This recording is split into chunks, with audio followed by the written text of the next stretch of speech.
2021년 7월 26일 미국 캘리포니아주 로스앤젤레스.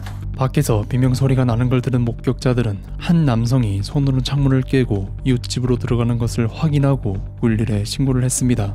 Units 1425, 1425, addition to 459 Hot Cross Ferry Avenue. Victim is in a where the pier has no suspect description. Here's glass breaking. Stay on the line with her. Code 3 incident 699 RD 1435. 경찰은 상황의 위급성에 따라 코드3를 부여했는데 LA 경찰의 코드3는 긴급신고로 분류되는 사건을 의미하며 경찰관은 최단 시간 내에 현장에 도착해야 하는데요. 다음과 같은 요소 중 하나라도 성립할 경우 사건을 코드3로 분류합니다. 이후 A와 B 경찰관은 경광등과 사이렌을 작동하고 현장으로 출동해 가장 먼저 도착했는데요. 유리창이 깨져 있는 것과 동시에 집안에서 남성이 소리를 치는 것을 들은 경찰관들은 집안에 있는 누군가가 경찰의 도움을 필요로 한다고 생각했으며 거주자를 당장 도울 필요가 있다고 생각하여 추가 경찰 병력을 기다리지 않고 자신의 총기를 꺼내 들고 계단 위로 올라가는데요. LA 경찰의 총기 현시 정책에 따라 사건을 둘러싼 정황이 총기 사용이 필요할 수 있다는 합리적 믿음을 갖게 하는 경우 경찰관은 총기를 꺼내 들거나 내보일 수 있는데요. 두 경찰관의 주장에 따르면 가택 침입 절도 용의자의 경우 일반적으로 무장을 하고 있고 위험하며 심각한 신체적 부상 또는 사망을 초래할 수도 있다는 점과 상황이 치명적 물리력 사용이 성립되는 위협의 수준까지 고조될 수도 있다고 생각하여 총기를 꺼내 들었습니다.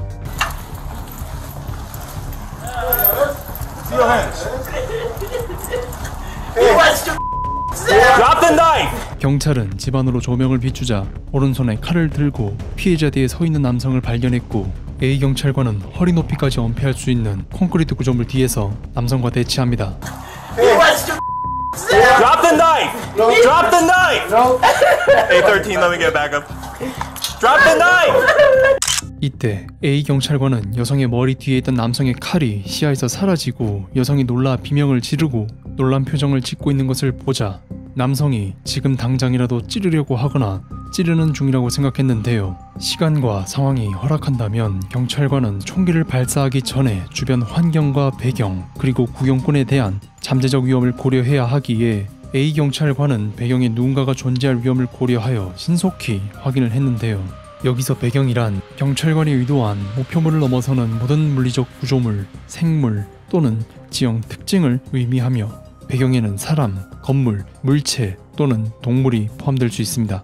A 경찰관은 만약 총알이 빗나갈 경우 총알이 벽을 관통하여 누군가에게 부상을 입힐 가능성이 있지만 남성이 피해자를 죽이거나 다치게 할 즉각적인 위험을 고려할 때 이 순간 총기를 사용하는 것은 분명한 선택이라고 생각했습니다. 남성의 머리가 피해자의 좌측 어깨 위로 드러난 순간 A 경찰관은 칼을 버리라는 네 번째 명령 도중 약 2m 거리에서 남성의 머리에 권총 한 발을 발사해 제압했으며 머리에 총을 맞고 쓰러진 남성은 현장에서 사망했습니다.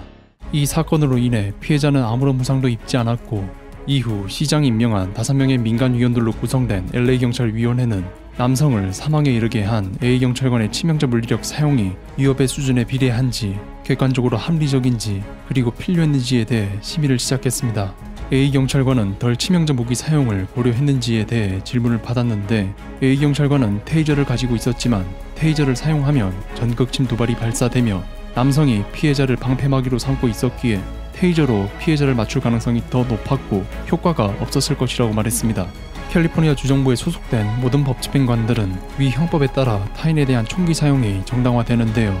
A 경찰관은 피해자의 생명 또는 신체에 대한 중대한 위해로부터 보호하기 위해 권총 한 발을 발사한 뒤 상황을 평가했고 더 이상의 급박한 위해가 감지되지 않아 사격을 중단했으며 이 점을 근거로 경찰위원회는 A 경찰관의 물리력 사용은 남성이 피해자에게 가한 위협에 비례하다고 보았고 피해자가 현관문 쪽으로 걸어갈 때 남성이 피해자를 칼로 위협하며 피해자 뒤에서 몸을 웅크리고 경찰관의 권총으로부터 자신을 보호한 점을 근거로 A 경찰관이 피해자의 생명 또는 신체에 대한 급박하고 중대한 위해가 발생할 것이라고 믿는 것이 객관적으로 합리적이며 남성이 피해자를 찌르거나 베는지를 경찰관이 마냥 지켜볼 수만은 없다고 봤습니다.